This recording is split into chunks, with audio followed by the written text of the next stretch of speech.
That is weird.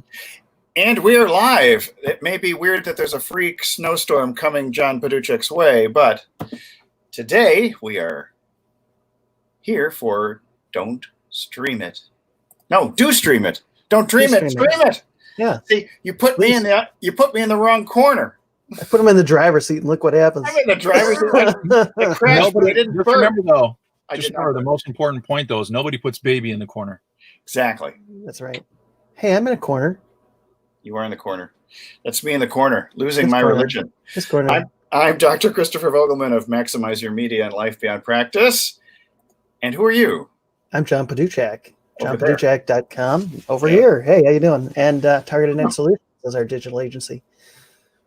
And this guy right there. Yeah, this part's easy to do the down thing. I have a hard time with that. Wait, it's the left and right. That way. Well, I'm Troy McDonald of LiveEventMarketers.com, as well as the Facebook group, or it actually is the same thing as the Facebook group, Live Event Marketers, where we help you to promote and learn about other live events and live streams that are happening that are themed and based on business and marketing. Business. Business. Let's talk about some business today, which is we're trying to come up with different topics. And one of the things that we came up with is, do you need to be omnipresent on all of the various video hosting platforms, or do you need to come up with some sort of a strategy and do some work better than others? Discuss. Some definitely work better than others. Which ones do you think work better?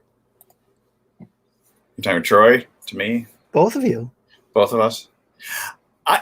I'm beginning to think more and more that the Tube of You has greater potential than the Book of Faces. Long term. Long term. Yeah. Short term, the Book of Faces seems to like groups and posting within groups and posting, hosting, and doing the mosting that you can. Mm-hmm. I think that they're both good, like you're saying, but it also depends on what your end goal is as well, and what you're already coming to the game with. So if you do have a huge, large following, but that typically had to be created a long time ago. So in other words, it's more difficult now to come in and get the big presence unless you're willing to spend like a lot of money and a lot of time and those things combined, like that kind of thing. But that, and in fact, now that you're speaking of that and omnipresence, I am debating on, again, after I change my setup here where I'm at, is actually you're gonna have a new sheet or more sheets full of sheets? Maybe less sheets. Less sheet. Perfect. Fewer linen. Well, here's the whole thing. I got to get my wife to give me her opinion on it and stuff too, because I have a couple different ideas and I want to see which one she thinks is best. Anyway, I'm thinking Paisley or Peter Max. So what's your ideas? I want to hear this. Well, give it to us. So what I'm thinking actually is, so my group again is about live streams, live events, right? And I'm like, well, I'm thinking about focusing my live stuff into YouTube, but yet I'll of course have it as well in Facebook, really, but focusing on YouTube because from what I've seen as well. I agree with John in a sense. The more longer term thing seems to be that the way the interactions and things are, like Facebook, it almost seems like, you're kind of on and you do things, whatever, but followings really seem to, I don't know what the word is. I don't know, stronger, different, whatever on YouTube, more interaction.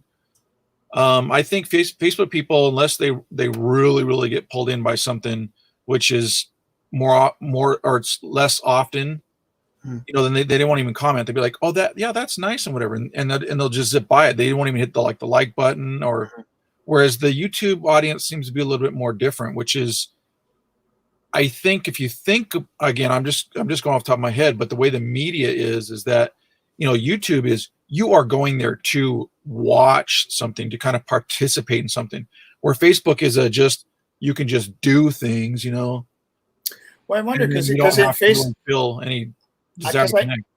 I noticed that within Facebook Lives, like if somebody has a group, for example, like a friend of mine has a a university, and then has another group that's a paid group, which is a master's group, that when this particular person goes live, there's a ton of interaction because there's great familiarity, and the whole know, like, and trust thing is there to the point where people just love to see this person go live, and she has great loyalty. So there's extreme engagement in those Facebook lives, but it's because she's already gathered a tribe. Right, and I agree with you, and that's kind of what I'm saying is that YouTube, the experience that people have is they're going to be attending something, whether it's participating in a replay of something or live, Right. and the world that's created there is to interact, whether it's thumbs up, thumbs down, make a comment.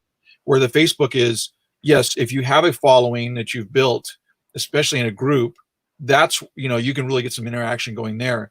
But if you're just trying to build a following on Facebook through your own personal profile and things like that, that's going to take that time, that money, and also the way that Facebook decides to promote you within its ecosystem is different than the way that YouTube handles it. So I think they're both good. And since we are talking about omnipresence, we can cover, we'll go into, I think, that part of the discussion in just a little bit here, but that's just kind of what I'm thinking, that I might make a little bit more my presence on YouTube as far as my live stuff. Now I will announce it like in my group, hey, I'm going live, and I'm again focusing on YouTube. However, I will pipe stuff over to Facebook, and again, I'm just only going to be using the free version of Restream for now, which allows you only to post on your profile. You have to pay to get into groups. Right. So what I'll just do is I'll just shoot over to my profile, and then I'll just then share it to my group. Can you share it later, or can you share it while it's going to be live? You can share it while it's live. Really? That's awesome. Well, yeah. So because what Restream will do is again, so for those who don't know, Restream is a simulcasting tool.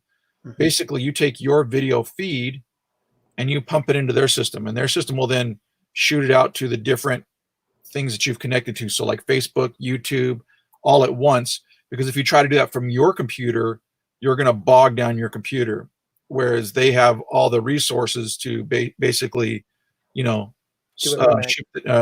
it out to the different locations that you have connected. And so again, I'll be playing with that a little bit. But I do think in general, if we're going to say like, what do you think of omnipresence? Is it important? What role does it play, and that kind of thing? So I guess that's where all these tools come in. Like I know John's been working with StreamYard, although he let me get in the driver's seat. At least I could set it up. I might not be able to press the start button or the end button correctly, but I got to play with it.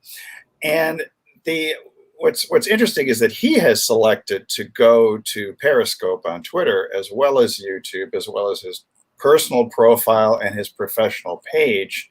But we didn't do the agency. Today I got permission to go into my professional page on Facebook, which was kind of interesting because StreamYard and Facebook seem to already recognize each other from my own free account. And they had no trouble adding my name or to John's account because it was residing on my computer. That was pretty interesting. So, but John, what's your strategy of going to say Twitter as well as YouTube and things like that? Here, gentlemen, is what I've figured out. Yeah. So I decided to try multi-streaming at first, just to see who interacts with me in different places. I was actually kind of surprised. I didn't get a lot of interaction on Twitter, but I got some. But I really expected none, but I actually got some interaction on Twitter. And I think the longer you keep streaming to any of these platforms, the more interaction that you're going to get. Uh-oh. Whoops. That's what I wanted, something different. Yeah, Oh, you know what it was? I wanted to feature John, but because I started the broadcast, it came back to me. Yeah, sometimes you shouldn't let kids play with matches. No matches. I haven't set anything on fire. Nor have I been fired. So. Okay, so where was I? Okay. So you were streaming everywhere, and now you're screaming just at me. So. Yeah. So I think to keep going, I think I'm going to at least keep streaming on Facebook, Twitter, and for sure YouTube. What about So Twitch?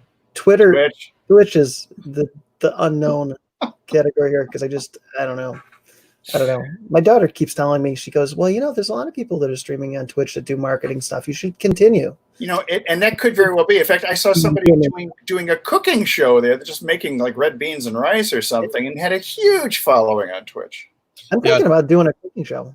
Yeah. Twitch is up and coming in a sense for other markets. It's pretty much primarily a gaming market. Yeah. But yeah, it's up and coming. So people are doing that. That's the thing. You're finding people just experimenting into Twitch. And so then somebody else sees that and then they kind of jump in, and it's starting to head that direction. I know that with TikTok, for example, they're trying to get an older group. And we saw that happen with Instagram a few years ago, where Instagram was pretty much just the tweens and teens, and then it aged into the 20-somethings. And now your average Instagram user, I think, is in their 40s or late 30s, early 40s. And so that's kind of interesting. And TikTok, owned by the Chinese, is doing the same sort of thing. They're trying to skew the demographic to be older and provide more valuable content than just pure entertainment. So if I can go back for a minute, can I go back and finish what I was starting to say before we maybe? Would that be all right? I'll give you permission today. Okay. So what I wanted to finish saying was that I think for longevity, you want to keep broadcasting on YouTube because they don't erase your videos. Your videos stay there forever. They're going to become part of your channel, and people can keep accessing them. And why not? Because YouTube is such a big search engine channel. Yeah, I like it. I put those together. That'll be the next thing. So the next big thing, Ugle. Ugle and the Lalies, the ukulele. Oh my gosh, it's been a long day. So long term, you definitely want to have a YouTube strategy because your videos are going to stay and remain there longer. If you're building a tribe on Facebook and you've got a strong tribal presence, you definitely want to keep broadcasting on Facebook so that you can continue to get that build up. And then, like I said, Twitter's kind of the great unknown. I'm anxious to see how that responds over time. But we've only been doing this now for a month. I think so. About a month. So I've watched people, broadcast for quite a long time before they really develop some pretty serious following. I think that's going to take a little while. It takes 3-4 months or so. Yeah, that's what I'm expecting. Usually, yeah. And we're not, I don't think it has to. We haven't run any ads or done anything to, gain any more outreach, which would be the next step, which I think we'll be doing. But in general, that's my perspective so far.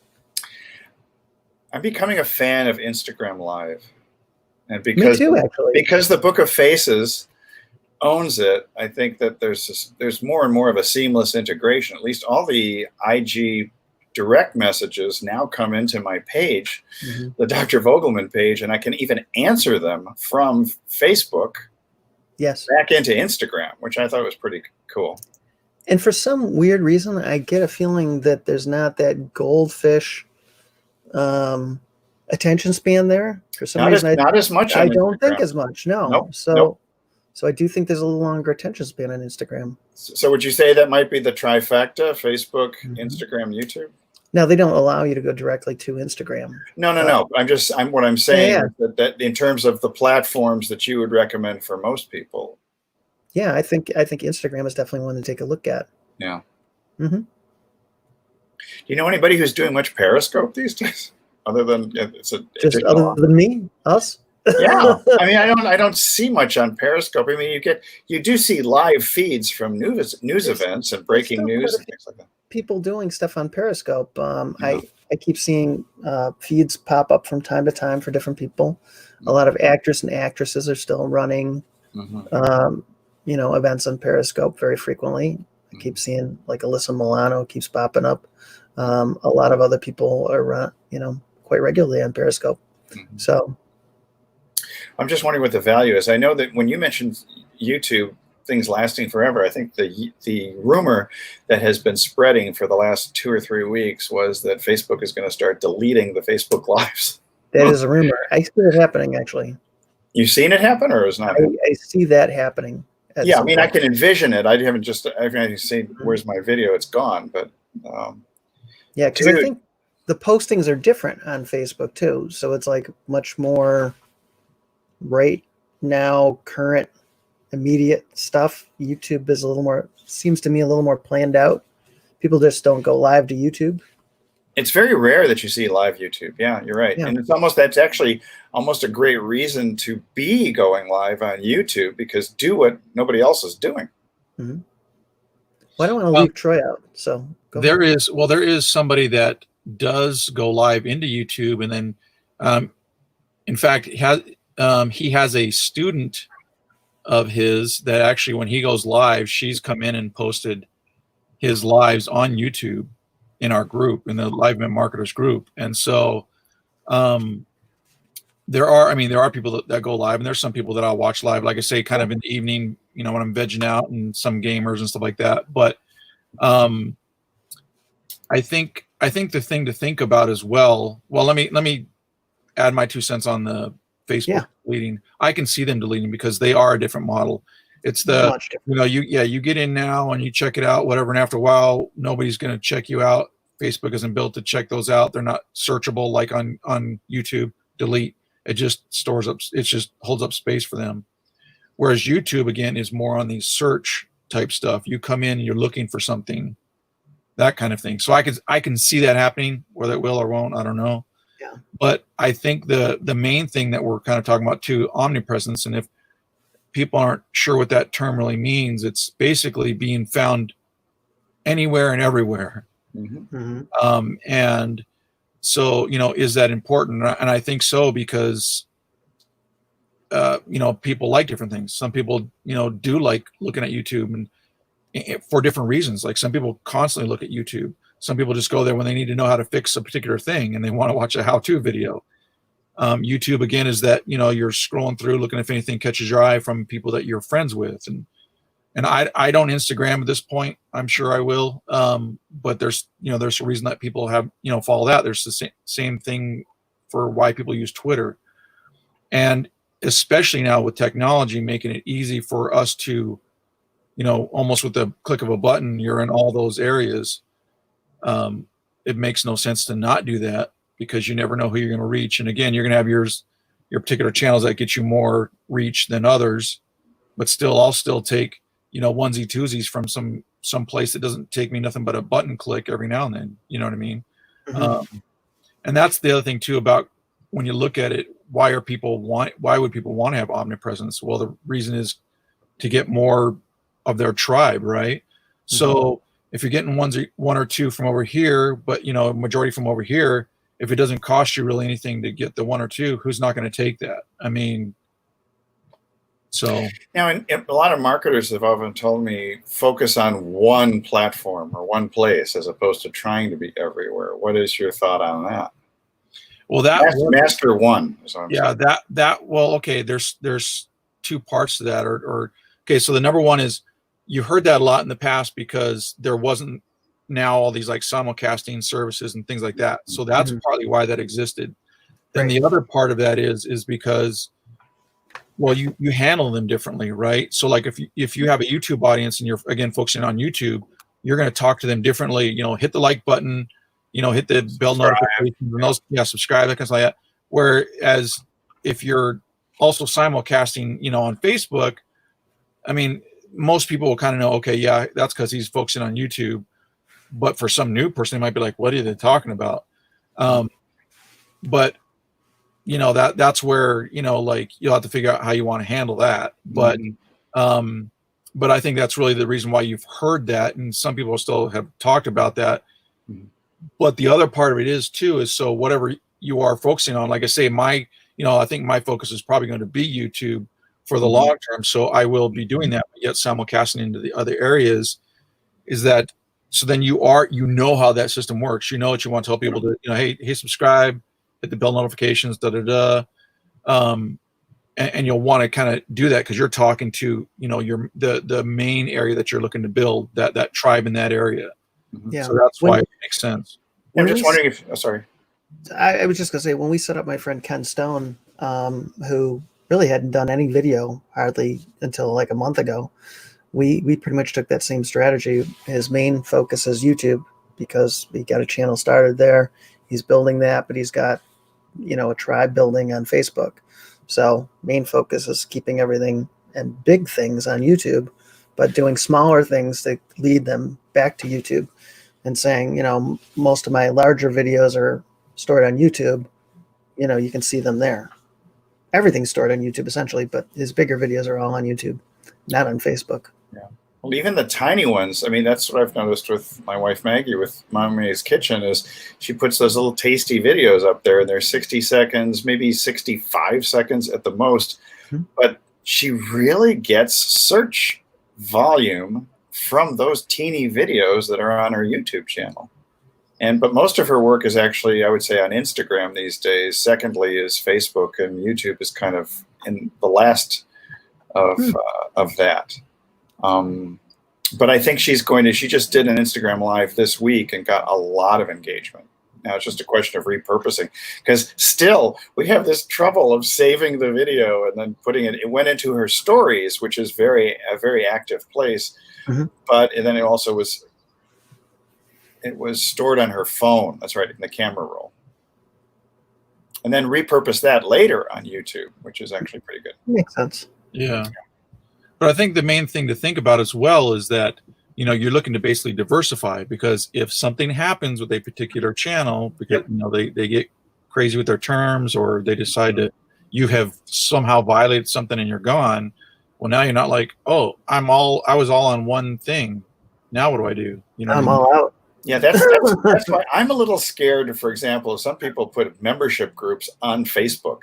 And man, if you don't have an email list, if Facebook shuts down your membership group, especially if it's a paid group, mm-hmm. you're out of luck. And building a membership group, I think, needs to be done on a platform outside of a social media platform. Yeah, you should at least have the domain. Well, yeah, for sure. Yeah. Well, I think most from what I've seen on those is that they actually do have a product that's sold, then has the membership portion on Facebook. Right. So they do have those that, those emails to contact. And, again, if Facebook, something happened, all you'd have to really do is fire off an email, to your domain, whatever you have, and whatever software you have installed to do that. Yeah. But yeah, it is kind of like a interesting thing that, you just never know what Facebook could do. And I mean, it's not the end of the world, because like I say, most of those that I've seen are paid. You have their email address to be able to contact them, send them to the new group. But mm-hmm. the other thing at the same time is, if it's been some time and you've got some good quality content on there, however, back that stuff up as much as you can. But actually, you bring up a good point that, and to kind of go with what I said earlier, it's not a good medium to search stuff. Whereas I remember back in the day where we used to have different forums, because really that's all Facebook is forums. Mm-hmm. That whether it's your own individual forum for your personal profile, your group that you start, okay, I mean, and then I guess your own page really is just, again, almost like your own personal profile. So like your business page, that's again, it's just a separate kind of forum, and it just allows anybody to go in there and create a forum on anything. Mm-hmm. So they just took something that was already working and then put everybody together. Yeah. And but what they lack. And really, if they decide to open this up, okay, Facebook, I want some cash for this, because I know you already thought about it, but I'm telling you to implement it, so I'd somehow get some money from that anyway.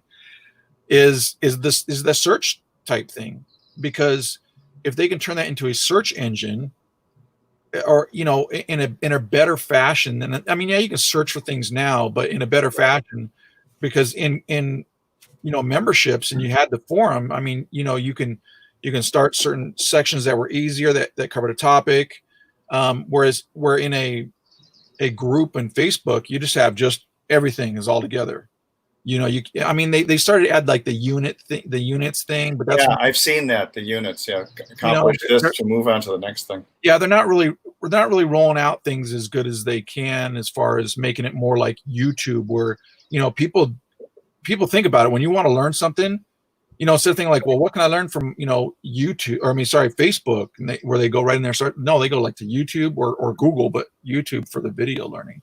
Right. But there is that strong social sense of community that you do see in Facebook, particularly in those tribes, those groups, even the free groups, that you don't really see on YouTube per se. of course, you can have your comments and people like things and that sort of thing, but I don't know that you really have that same sort of emotional connection. And one thing that I have noticed is that the likes and loves and care and all those other things, people are very much used to commenting from that Facebook comment section, at least that format. I've seen some people who are really well established on YouTube that have that exact same thing. Okay. It's just they took a lot of time to work on Build it, yeah, and it works just the same way. One guy I know has a he reviews all the food around where he lives in Japan, and that's just fascinating to watch. And he's got a huge comments every time he does a video. Mm-hmm. He and his sons, they go out, eat all these different places, and talk about the food there. And it's the whole Korean watch me eat thing. Yeah, mukbang. Mukbang. Well, it's interesting. I think really on it. I think it goes both ways. Meaning that, hey, we got Yusuf. Hey, Yusuf, how's it going? From Ghana. Oh boy. I find it interesting because I think in some groups in Facebook, I feel like just another nobody. You know what I mean? Like you're just there and you're commenting, and because sometimes you get interaction from the person who runs the group or any of the people that are in it, so you can feel that way. But at the same time, you can feel that same way on YouTube. But at the same time, you can feel part of a YouTube group, and then you can feel part of Facebook group. What I found in general. So back in the days, in a forum, there was more of a connection because you all knew that you were for sure focused on that, and anybody that was in there. Hey, Brian jumped in too. Hey, Brian. So with the forums, you knew that people really wanted to be in that group, not just quickly like through Facebook. Mm-hmm. Oh, okay, yeah, I'll join that group. Not a big deal. Whereas in the forum software that we used to see more of. You had to fill things out and be part of it and whatever you wrote. Mm-hmm. I know I just felt more of a connection where you can get that from Facebook and YouTube in a sense, but there's also ones where you can feel like, did anybody even see my post or something? Yeah. Right. And that's kind of even part of with my group is we focus on it's got to be live because. What I found is I hated when I would scroll through my own personal feed and see oh, my friend had a live or somebody that I knew had a live, and it was already passed because then you'd go in there and you're like, oh, you'd watch the replay and then you type something in, you're hoping they'll respond because you wanted some more details or some more info on what they were talking about, and then they never connect with you. Right. And so whereas with the lives, you tend to hopefully at least get some recognition or you have a better chance of getting something answered because either they have a moderator or somebody helping them or even just themselves, they see it and they can call you out and then answer your question like we're doing right now, like Brian jumping in, Yusuf and stuff. Mm-hmm. So that's the thing is people want that connection, and so real time. Yeah, with real time. Yeah. Or even say if it's not real time, you kind of have to play that part. So as part of your omnipresence, you have to have either an assistant or somebody or you go in there where you're later responding to some people or at least liking them. And I'm talking on both, or I should say not both, but any platform really, because that helps, keep your people. And and you feed the algorithm at the same time. Yeah. And that's and in fact, that's a great point. You want the interaction. So if you never ever respond, I see people dwindle off because they just feel like you're talking at them and they're not part of a community. Mm-hmm. And so then why are they going to want to then, type some kind of comment to hopefully get some more reaction in another post or the same post? And that's the thing. It's kind of has to go back and forth. It's really kind of a virtual conversation. And if you're not talking back with them, I unless you have something there that they really connect with, like a personality that they're just connecting with, mm-hmm. Then you're going to lose them. So you need to have either good content, some good personality, and that personality might mean again that you're some big wig, it's either some celebrity or whatever. Mm-hmm. But if you're a person that's wanting to build your celebrity, i.e. your brand, you've got to work it. You got to work the system, be friendly and be nice and helpful and, try to get people to stick. Well, that's also, when you talk about omnipresence, one of the things that has often concerned me with a personal brand is having the same username or handle across all social media. And that's sometimes hard to get and hard to remember, because I have been in the position of having maybe 5 different brands, if you will, and it just causes a lot of confusion. So if your domain name is the same, like Live Event Marketers, is the same as your Instagram account, which is the same as your Twitter account, which is the same as your YouTube account, I think it makes it a lot easier for people to find them. And it also makes the search engines easier to find you. It does. Well, it brings up a question then is, how much do people actually bounce around from platform to platform? And I'll give you my quick answer since I'm asking first. Yeah. I think that certain people, like for me, I'll hit Facebook and kind of YouTube. I haven't done Twitter in a long time. I did back in the day a little bit. Yeah. I don't do any Instagram at this point, but so I kind of stick to 2.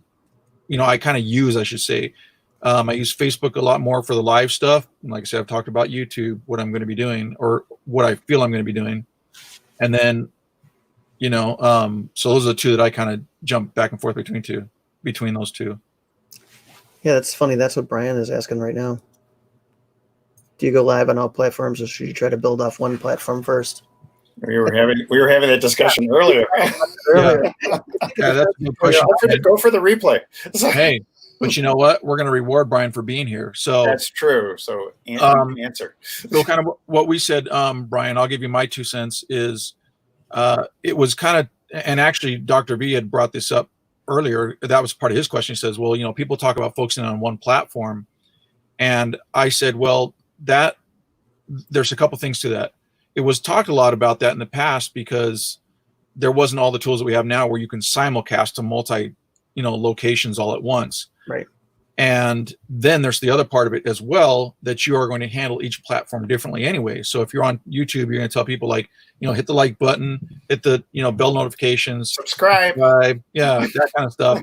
Where if that's, if you then simulcast that or broadcast that as well into Facebook, people are going to be like, what? But then most people will know that you're probably on YouTube as well.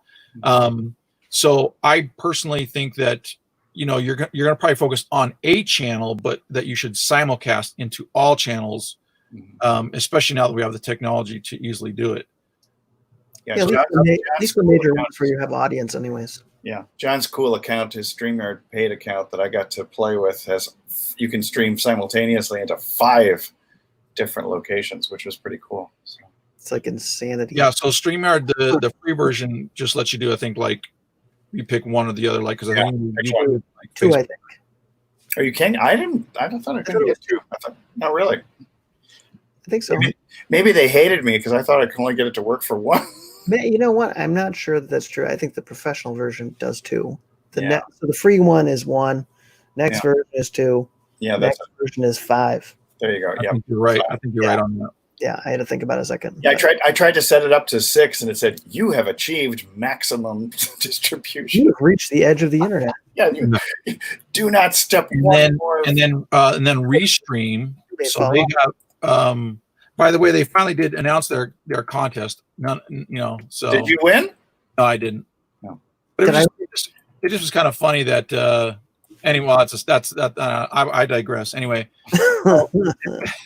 No. Yeah. So it's funny. Like I'm trying to log into Restream or just to their page so I can talk about what they have, and what it's doing is it keeps logging me right into to my account, and I'm like, okay, that's not what I want. So now that I have the plans and pricing, so the free one allows you to post your video, your live, onto your Facebook personal profile. And then you can add the other channels such as like YouTube and all that kind of stuff. So that's up to 30 others, but you get like one, like you can't broadcast into multiple YouTube channels and stuff like that, but it's just like one YouTube, one other, other one. I think I'm trying to remember which ones it does. Let me pull that up. It's like a Whitman's sampler of live video streaming. So then their standard package lets you do the 30 plus social platforms, meaning like YouTube and all that kind of stuff. You can do a Facebook public page, a group, and or personal profile, and one custom destination as well. So if you want to do groups, which, like, for example, I know like Brian does, myself, you guys, you would need the standard package if you wanted to do into your group.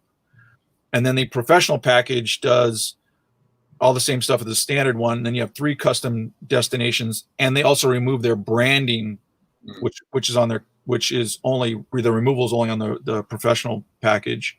But what I was, Brian, what I was telling people earlier was that what you can do with StreamYard is you can then shoot it onto your personal profile, and then you just, take that moment in the beginning and you just share it with your group or groups kind of thing. So, I mean, that's a little way around it. I mean, but, some people are like, but I don't want to just take 2 seconds while I'm letting my people log on. And I don't have a problem with that, because like when you go live, not everybody's like instantaneous. So I kind of just talking to them while I'm clicking stuff. So I'm like, I'm just sharing with my other groups, and when people get that. But again, you don't want to have that to be this, I'm sharing with my other groups, and you're like 20 minutes long, which I've seen some people do. And how can it possibly take them that long unless they have 20 groups? Well, I think they're more new at doing it. And like I said, they also Facebook has been kind of changing around, because like you said, it almost like pops up that it's making you want to share with as a party. Yeah, watch party. I want to go watch party. You're like, no, I do not want to go watch party. You have to skip down past that, and I recognize that now. That's the trial and error experimentation. Yeah, and that's I think that they're not completely used to that as well. Yeah. Right, because you're seeing that. You're actually seeing, so and so's having a watch party. So and so's having a watch. It's like all over, popping up all over the place, and they're not really having a watch party. They just don't know what the heck they're doing. Exactly. Yeah. That's what's really happening. Like me. It just happens, It just happens. So when it comes to the omnipresent, I think so. Troy, you was mostly the Facebook and YouTube, but YouTube is your primary. John, what is yours? YouTube is your primary? YouTube is my primary. Facebook, YouTube, and Twitter.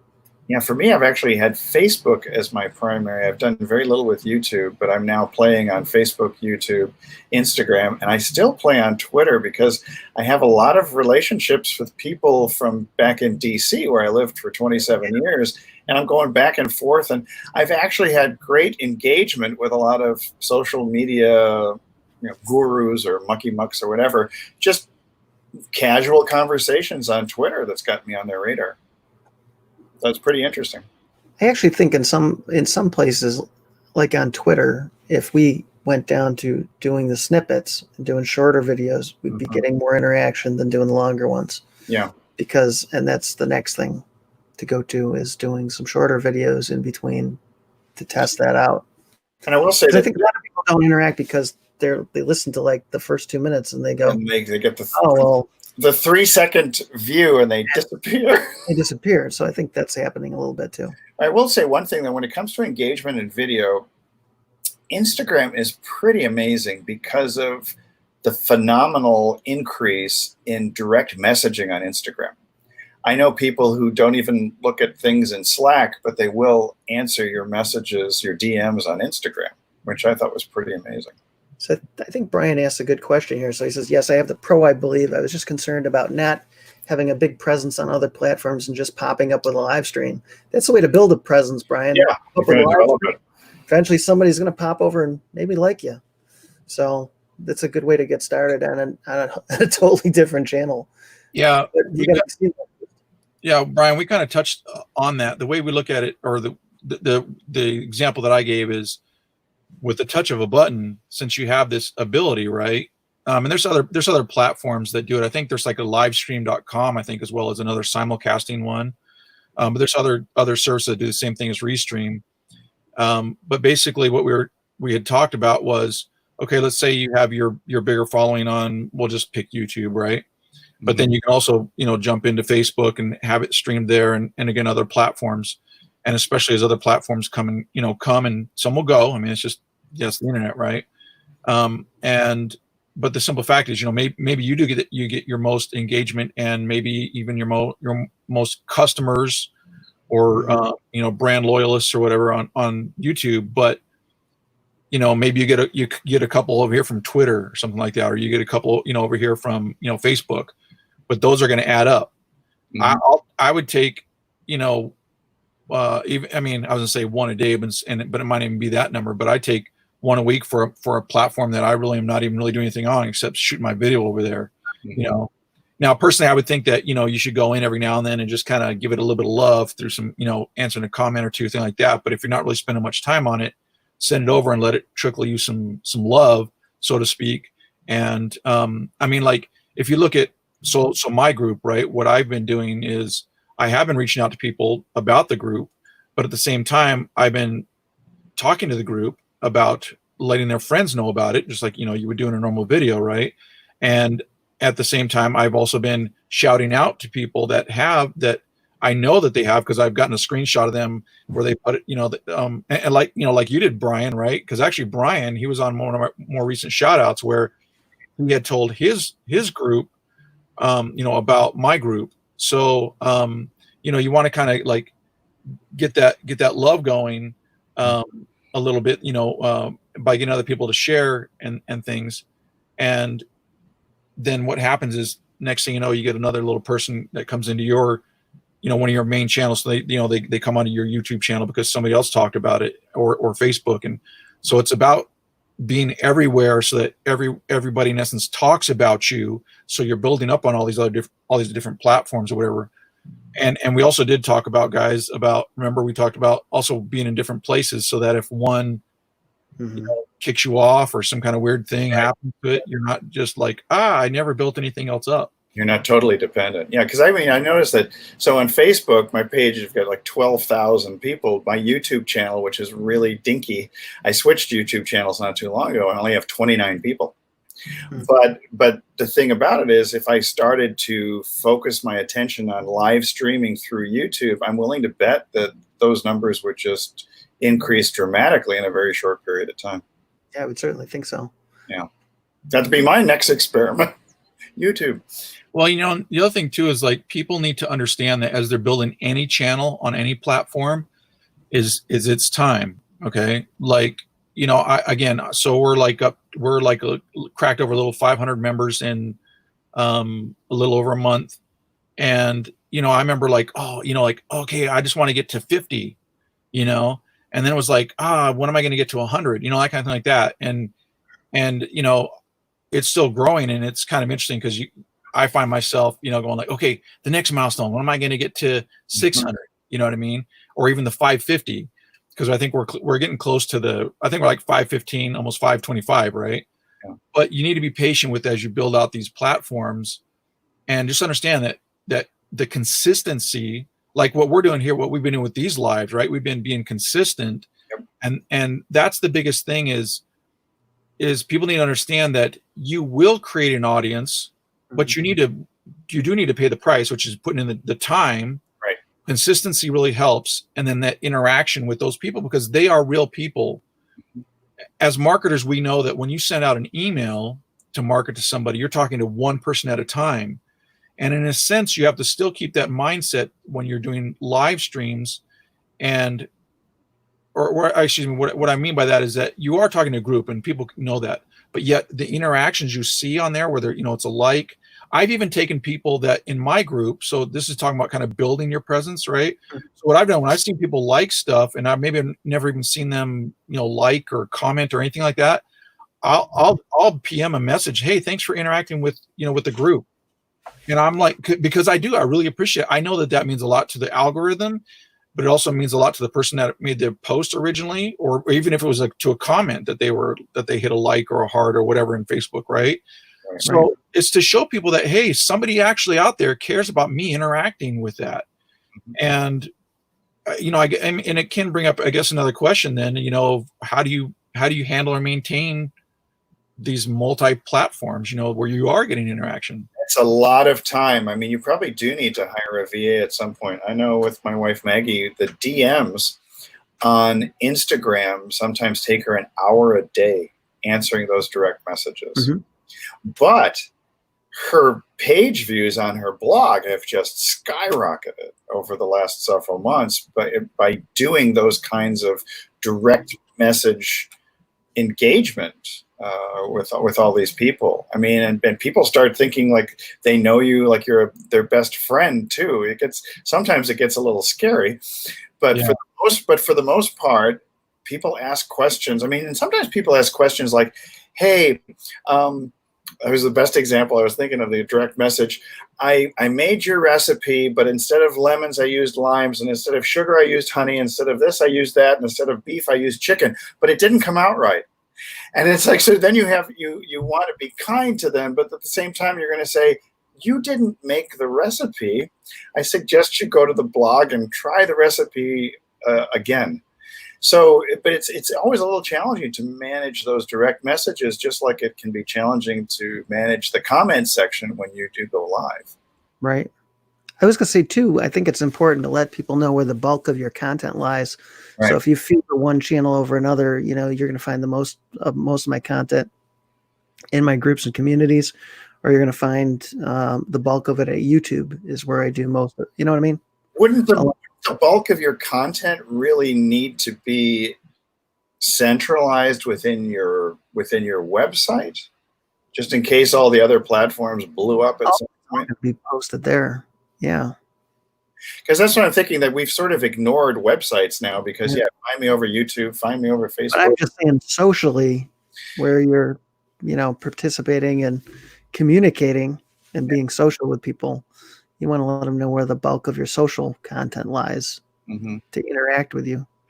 But then again, too, if they're going to be purchasing products or services from you, you need to have those links in your social, and then have at least an attractive or well-organized enough website so that they can find the stuff that people want to access from you.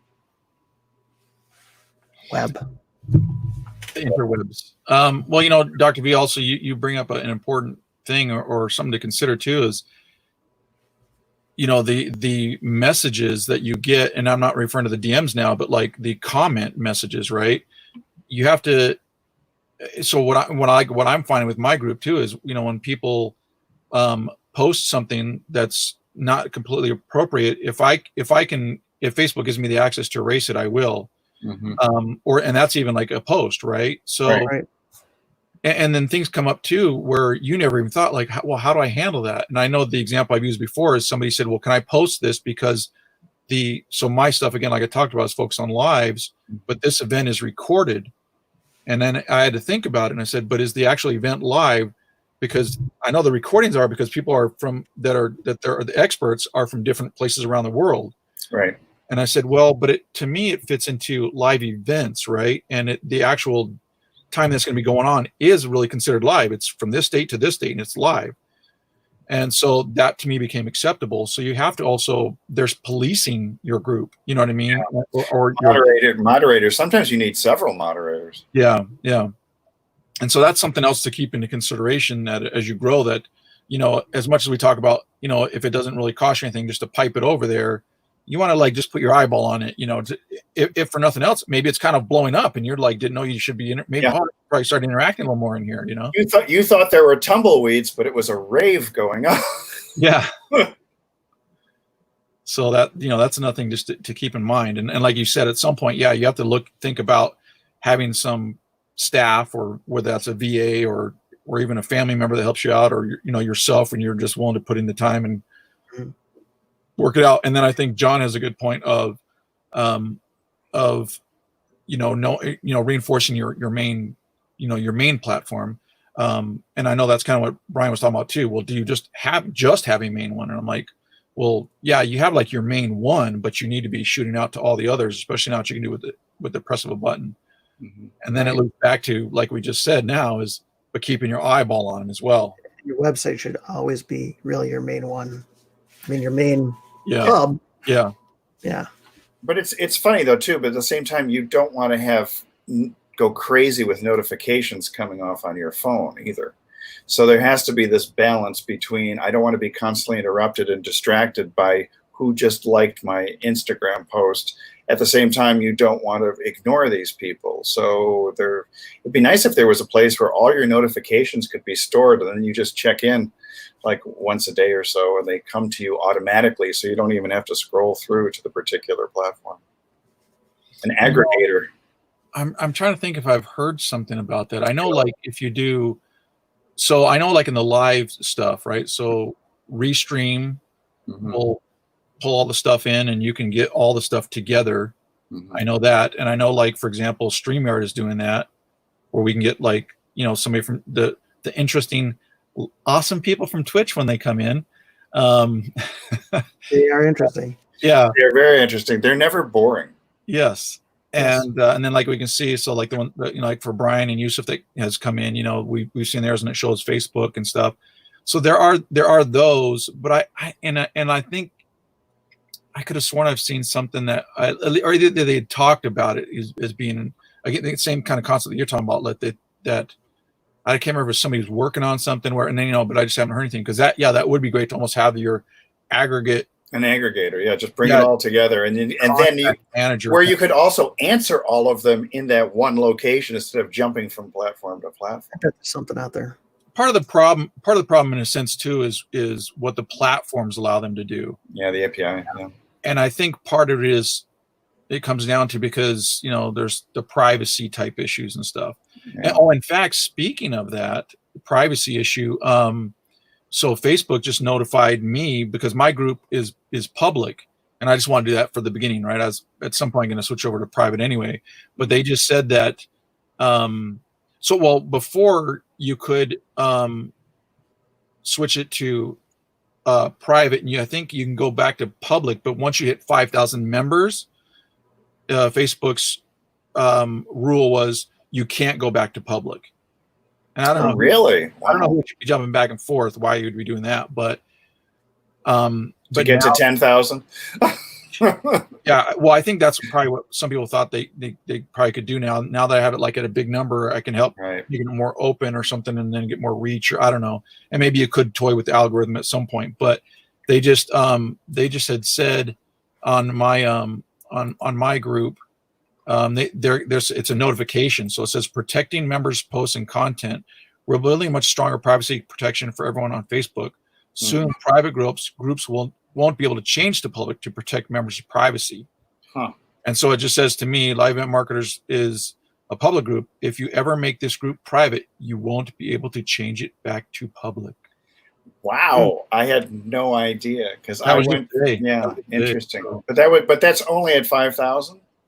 Well, no. Remember what I said is that before. Okay. Because that's what they're saying. Soon, private groups won't be able to change to public. Interesting. But since mine is public now, if I go to private, I then am locked in. I can't go back. But they're saying if it was a group that was, I guess, you know, public before they went private, now they're not saying you have to stay private. They're just saying, like, you know, if they're going to probably allow them to still do that 5,000 rule. But yeah. Anyway, but for me, that's public. If I go private, which I will at some point. It's all over. I wonder if I should. Now it's making me wonder if I should take one of my groups and make it go public, and then later do private. It started out public, but we were getting spammed. Yeah, I just didn't like that at all, because then talk about needing a moderator. I had to like watch it all the time to make sure somebody else wasn't coming in putting something nasty in the comments or posting to the timeline. Yeah. But are we almost to the top of the hour? Let's see. Eye-opening from Brian. Yeah, that's why I put my glasses on, so I could see that it was eye-opening. Well, we are at the top of the hour almost. Yep. We started at 2:05, and now we're covered a lot of ground today. We have covered a lot of ground. This is a good discussion. Mountain time. Yeah, Mountain time. 4:05 Hawaiian Central and 5:05 Eastern. Don't forget, it's 1:59 Alaskan and 12:59 Hawaiian. There we go. Thank you, Dr. B, for that. I need that. Now that I'm on the West Coast, I look at the next time zones. Okay, so let's wrap up then. Final thoughts, John. Final thoughts on this one. Do you need a moment for your thought? No, I think the biggest thing in figuring out multi-streaming is just one, practice with the technology, but two, make sure you know where your audience is and where you might want to dig a little deeper and see if you've got audience. That'd be my final thought. I would say that if you already have something going now that's already got a little bit of traction, then that's probably where you should be focusing your time. However, use the other ones, because I would say don't be so reliant on one platform. But also I do think it is important, like you guys have mentioned as well, to reinforce your own website, because that is really the hub of where everything should be. If for nothing else, if you ever disappeared from a platform, people will have that reinforced. Oh yeah, I can always reach them. Still find you at the website. Because interestingly enough, some of us do use multiple platforms, but there are some people that only really know of one platform. I mean, and that tends to be the older generation, in the sense that, they may be doing Facebook, but you don't catch my dad. He doesn't do YouTube. He does Facebook, some Facebook stuff to, he wants to throw out, but he doesn't really do, YouTube. He for sure doesn't do Instagram, and he for sure probably doesn't even know what Twitter is. Okay, he's probably heard the name because of, you can see it on the news, but that they talk about it. But is he on TikTok? That would be absolute no. Okay. I bet you he doesn't even know what TikTok is, so that's for sure. Only on his watch. It's on the watch, exactly. Yeah. It's the big hand and the little hand. It's not digital either. Yeah, Brian. Great. Thank you so much. So for me, I'm just thinking in terms of when you build a platform, regardless of where you're streaming your videos, I think it's important to have some consistent branding, as we've talked about before, having your hashtags that you're going to be using so that people can find you even if you do disappear on one particular platform. And if you're trying to lead people from one platform to another, which I have seen some folks do, a migration, like we had with the Google Hangouts crew way back in the day, we sort of migrated to Blab, which is gone. And then the Blabbers went over both back into YouTube and into Facebook. And so it's important to have as many road signs as possible pointing to you and your central hub, which I will say for most of us should be our website. So, okay, thus endeth the broadcast. We will be here tomorrow at 5 Eastern. Yes, we'll be here all week. 2 Pacific, 3 Mountain, and 4 noon Hawaiian. Thank you very much. We'll see you then. Yeah. Bye.